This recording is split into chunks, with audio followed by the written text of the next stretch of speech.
যে ছাগল কেন এই প্রতিশোধ নিতে গেল, দাড়িপাল্লার বিরুদ্ধে নিজের অবস্থান করলো, নাকি দাড়িপাল্লার ডিজাইনটা পছন্দ নেই, কিছু তো একটা ডিস্টারবেন্স হয়েছে। হয়তো নিজের থেকে প্রকৃতিগত ভাবে এটা তার হঠাৎ করে মনে হয়েছে যে পোস্টারটা ছিঁড়ি, অথবা ওই যে মানুষের সাথে যে বন্ধুত্ব সেখান থেকে কেউ বলছে কিনা যেটা ছিঁড়া ফেলো। তবে আমরা দৃশ্যত যেটা দেখছি ছাগল ছিঁড়ছে।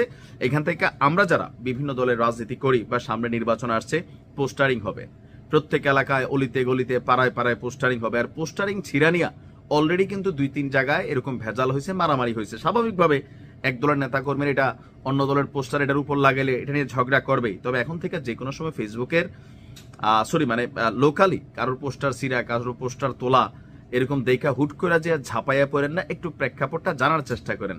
আবার এমনও হইতে পারে যে ধরেন মানুষের তুল্য ছাগলের উপর দোষ দেওয়ার প্রবণতা আসতে পারে। তবে ছাগলের কি হবে আমি জানি না। এই ছাগলের মালিককে নিশ্চয়ই ইতিমধ্যে সেই মালিককে রিমান্ডে নেওয়া হয়েছে।